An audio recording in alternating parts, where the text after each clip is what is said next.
Hello, welcome to a presentation from the Nevada Digital Learning Collaborative, which is through the Nevada Department of Education. This is called Building Culture Through Digital Portfolios, and my name is Claire Cummings, and I'm from Dickens Elementary in Clark County. At Dickens Elementary, I'm currently the coding specialist for the school, and I've also taught 3rd, 4th, and 5th grade and been an instructional coach in Clark County as well. So today we're just going to talk about digital portfolios, what they are, why they build culture for students and teachers, and how do students make that one. So I have included a couple examples that I think are the easiest and are free and kind of have a comprehensive system to go along with them. And then at the end, we'll talk about some NEPF connections so that you can ensure that the tools that you're using and the instruction you're giving through the digital portfolios is meeting those standards of instructional practice.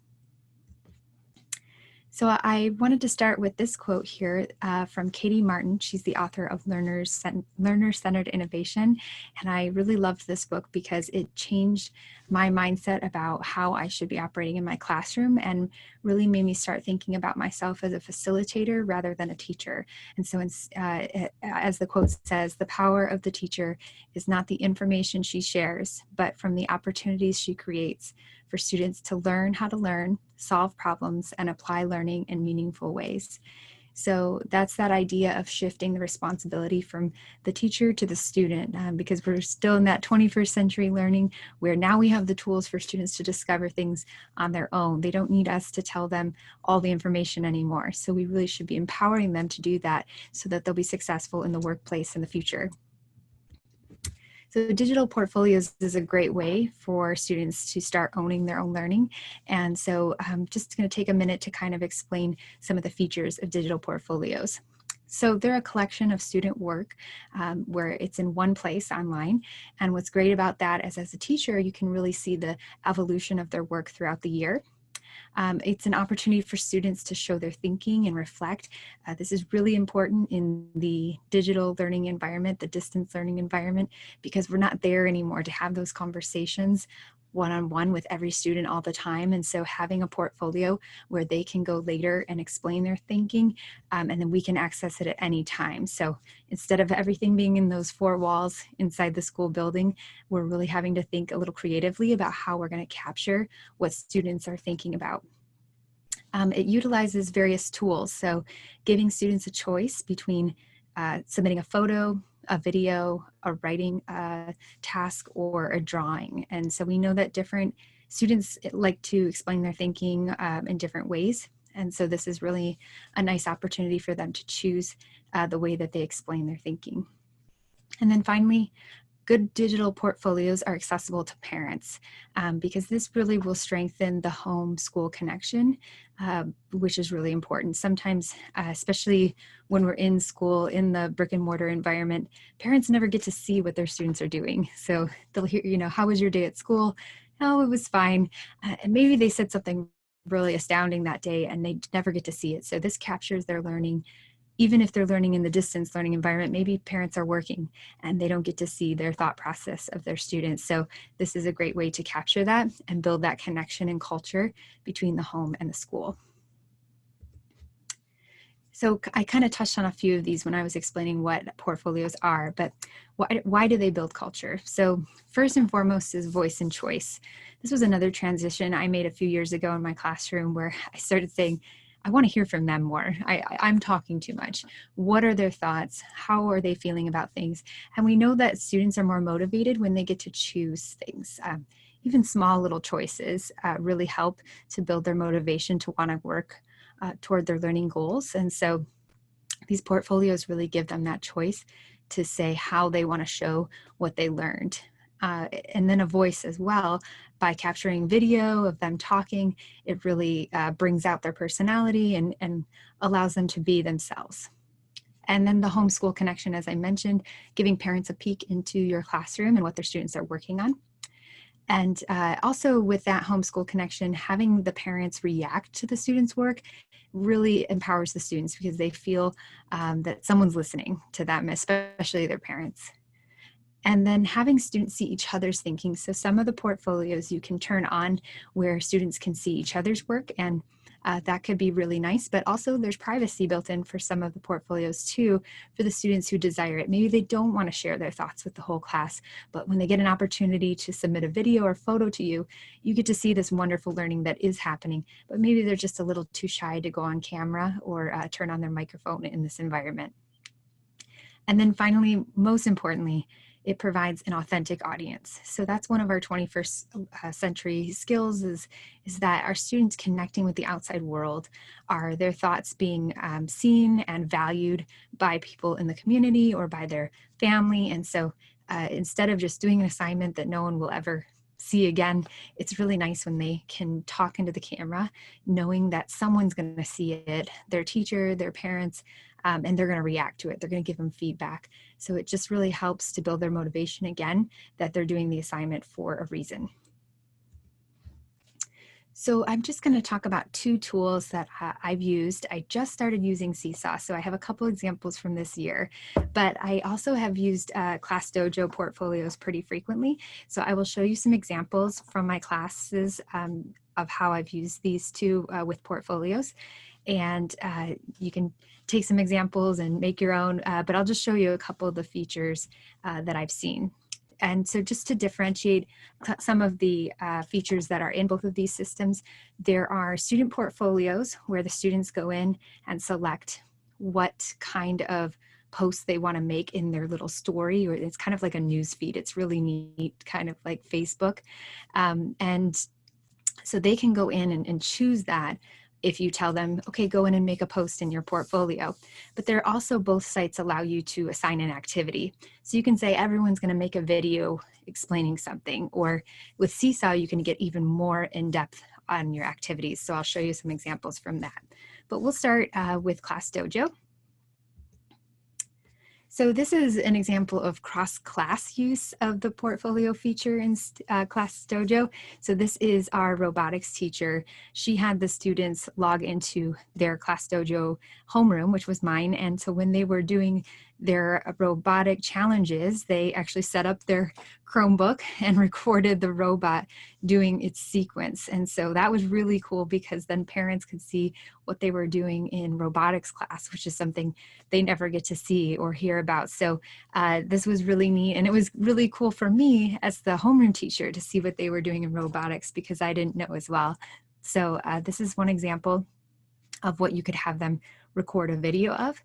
So the teacher assigned it, they went in and they recorded the video in their individual portfolios. This was an example I did in my homeroom. So you get the Scholastic book orders, and sometimes the kids will go home and say, Mom, I really want these books. But I gave them all a chance to kind of show the catalog to their parents on a video and explain which books they wanted to read. And so you can see there in the activity description, I said, Scholastic book order preview. What are some books from the new catalog that you would like to read? Why and what genre are they from? So we were practicing a skill, but they also kind of learned to promote a little bit and make an advertisement to their parents to try to get them to purchase the books for them. And the parents really enjoyed it. They thought it was really nice to see them excited about books. And I believe many of the parents actually did buy the books because of these videos, because they really liked seeing their kids so excited about reading. This was one from a fellow teacher. We shared some students. So he was in my homeroom, but the teacher assigned this in her classroom. So she told them to take a photo of the anchor chart they created. So this is what's really neat about online portfolios, is that you can get some of those paper assignments that kind of disappear into folders and all over the place. You never see them again. You can have the students take a photo right after they do it, so it's captured. And then the paper could go in the trash, but you still have their work, which is really great. And then their parents can also comment and like the photo. You can comment as the teacher. And so this is also a great thing for distance learning, because right now we're a little concerned with how much screen time these students are getting. And so you could have some offline paper pencil activities, but have them just upload it so that you could grade it and see it later. So I really liked this one a lot, because they were getting some time off the computer, but then we still captured their work. And you can see the teacher posted a comment there to the student saying, "You put in a lot of work and detail into this assignment, great job." This was for one of the students' portfolios. She got pizza with the principal as a reward for one of our school raffles. And again, one of those moments that parents don't get to see because they're at work. So I snapped the photo of her and submitted it to her little story, is what they called it. And it was neat for the parents to then say, "Oh, cool, that was really great for you to send that to us." So just another idea of how you could use the portfolios. I know this is for in-person instruction, but we'll get there back again someday. So just some ideas for that. This was a text assignment where they had to type out their thoughts. And so they did science experiments with each other. They were kind of paired up. And so I had them explain their science fair project. What did they like about doing it? What did they not like? What would they change? I did a lot of reflection with portfolios in my class. I think it's really important for students to reflect on their work and their process and what they would do next time differently. So I did use portfolios for that often. I was not their science teacher, so I was also just very curious about what science projects they did. So that was another reason I assigned this. I wanted to see how it went for them and have them share a little bit in their excitement about their science project. So those were, most of those were activities that a teacher assigned to the students and then they responded. But again, as I said before, you can always have them just click their portfolio and upload whatever they'd like. So in Dojo, you can see here, they give them the option to click a photo, video, drawing. They can attach a file. So if they made a document in some other program, and then journal is the typing one that you just saw with the science project. So there's those two options. You can assign the activity as the teacher, or you can have the students go in and choose how they will share their work. So I really like that there's both options there. And then finally, this was the class story. So on Class Dojo, I really like, they have a feature of class story and school story, and you can post things that go out to the whole class or the whole school. So this was our trip to the lead animal shelter, the Animal Foundation, where our students got to read to the dogs there. And parents loved this because, again, they can't all make it on the field trip, and they got to see their kids reading to dogs. And so really love this feature in Class Dojo because again, it feels mostly like Facebook where they see a picture and they can like it and they can comment. So just giving them a peek inside our classroom. That was Class Dojo, and I'm going to do a little overview of Seesaw. I just started using Seesaw this year, but I am already seeing tremendous power in some of the tools there. Very similar to Class Dojo. I don't know about the class story as much because I've only really done activities and post-student work, but it runs very similarly, has parents can sign up to be connected as well. So there's a lot of similar features. So here's an assignment I gave kindergarten where they had to draw a computer. And so you can see it turned out really neat. You can like and comment on those as well as the parent and the teacher. So again, giving the students that authentic audience, which is really important. This is one of the best features, I would say, of Seesaw, is that you can create a pretty complicated assignment or activity for them. And you can include instructions that are very tailored to students that are emerging readers or younger children. And you can even include a video example. So I really love their activity feature because there's so many ways to support our learners who are still learning to read. So you can see there in my directions, I was able to add little icons that would help them to click certain buttons. Right here, you could play instructions. That's me reading the instructions to the student. And then there's an example video over here of how to complete it. So that was really neat that they had all of those. And then this dashboard is really nice as a teacher, tells me how many are waiting approval. And when I assigned it, it's just very clean and very easy to use. This is an example of that assignment completed by a student and turned in. So I included a bunch of arrows at the bottom that they could drag up into those boxes. So they're trying to get from the starting point to the penguin and the starting point to the fox and the robot, and they had to use the arrows to show the algorithm that or sequence they would take to get to that animal. And so I can see very clearly how they're doing that, and kids love to drag things just a little more interactive. That's something that you wouldn't get on Class Dojo. They don't have this kind of activity where you create it and they can do different things to the screen. So I really love that feature of Seesaw. They also have the post-student work, just like Class Dojo, where students could go in and select different ways to show their thinking or their assignments. So they could select photo, drawing, video. They can upload a file, note, and link. So I think those are pretty similar to Dojo. Maybe the link is different. So many various ways for students to show their voice and choice in this assignment. These different tools, Class Dojo, Seesaw, or any sort of digital portfolio for students hit several standards and indicators on the Nevada Educator Performance Framework, the NEPF. So we can see here first, standard 1, new learning is connected to prior learning.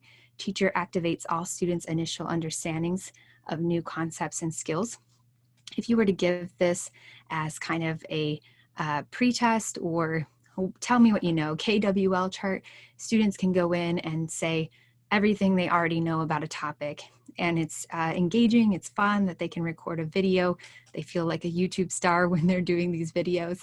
And then you get some feedback on what do they already know about this topic. So what a great way to do the traditional KWL chart in a digital way. And then we can move over to standard 3. Students engage in meaning making through discourse and other strategies. Indicator 2, teacher provides opportunities for all students to create and interpret multiple representations. So that's that post-student work option, giving students the choice. How do they want to show their learning? How do they want to show their voice?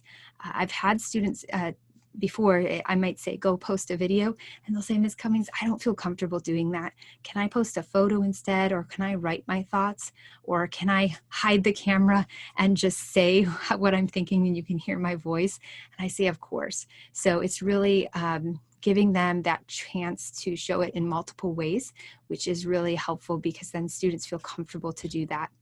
And also, I will mention that a lot of students, when they knew they were talking to their parents, they would speak in their native language. And I thought that was just such a great opportunity for them to connect with their parents, and it helped them practice their language as well. And I just thought that, again, that was that great home connection that we were saying, we value your language. And of course, you know, they would say, can I speak in Spanish to my parents on the video? And of course, because that's valuing that family and their experience. So again, in standard 3, indicator 4, teacher structures the classroom environment to enable collaboration, participation, and a positive affective experience for all students. So again, kind of that, what I just said about the using your native language, or really just letting students feel comfortable expressing themselves how they want to. In the past, we've often said, this is the way it has to be. You didn't do it the way I told you to. So this really opens it up and gives them the power to feel that they can participate how they want to participate. If we move along to standard 4, it says students engage in metacognitive activity to increase understanding of and responsibility of for their own learning. So indicator 2, teacher structures opportunities for monitored learning for all students. Again, providing an opportunity for self-reflection is huge, and using student portfolios is a great way. It's easy for students to get in and just post that video to say, okay, this is what went well during the lesson, this is what didn't go well, here's what I'm stuck on. Ms. Cummings, maybe they don't want to raise their hand in front of the whole class and tell you they're stuck on something, but they would make a video and tell you they're stuck on something. So I really like that idea of letting them self-reflect on their learning, just like the science fair journal that they wrote, where they were reflecting on what went well, what didn't go so well. And all of that is then collected in one place. And that's really the power of the digital portfolios, is that we're not having papers everywhere or different programs. All their learning is being captured in one spot for you, which makes it easy to then adjust your lessons. Finally, standard 5, assessment is integrated into instruction. Teacher structures opportunities to generate evidence of learning during the lesson of all students. That's all portfolios are, is generating evidence of learning. It's them telling you what they know, what they are still stuck on, and so you're able to see it right there. It's basically like a little connection right into their brain, which I think we've always wanted as a teacher, and now we kind of have the tools to do that. Finally, indicator 4, teacher adapts actions based on evidence generated in the lesson for all students. Same kind of concept. When we know what they're thinking, we are able to then come back the next day and say, okay, I watched all your videos and portfolios, and I can see we have a huge disconnect here. So I'm going to go ahead and do a whole group lesson and kind of clear up some misconceptions because I was able to see what you were all thinking. So it's kind of like taking that traditional exit ticket idea, but just making it a little more fun, engaging for the students, and putting all that in one place for you to reference as you go. Couple tips and tricks before we end here. So one thing is making sure parents are connected. I think that students have a lot of buy-in to digital portfolios when they know that their parents are checking in and liking and commenting. They feel really validated by that. So making sure that parents are connected to these apps is really important. I wouldn't always assign activities. So it's really great for ones that you do want to assign, but I would definitely still make sure that students have the opportunity to post kind of whenever they want to, reminding them that, oh, you made this great assignment, go post it on your digital portfolio. So giving them the chance to go in and choose how they respond is really important as well. So I would definitely assign some activities, but then also leave it a little free form and open for them to do that whenever they want to. Or maybe you do an assignment and say, okay, go ahead and choose how you're going to reflect today. So those are some tips I would say for how students should be responding. And then in this environment right now where we can't really be transitioning papers around between teachers and students, I would really have students upload all their paper assignments to that digital portfolio. So anytime they're doing something that you want to see their thinking, we really want to have them take a photo of it. And with the Chromebook, you could see that was the little anchor chart he did there.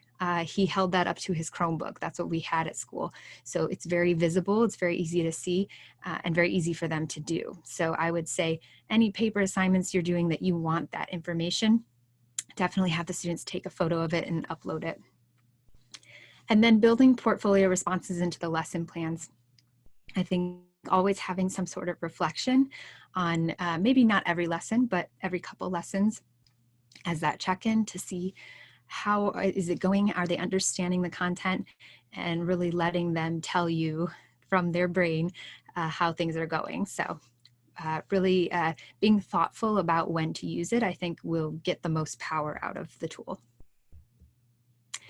If you have any questions about digital portfolios and what you saw today, feel free to email me here at, my email is on the bottom. I would love to chat and tell you more about my experience. So feel free, and I thank you for joining me today for Building Culture Through Digital Portfolios. Again, my name was Claire Cummings, and I hope you have a wonderful day. Thanks.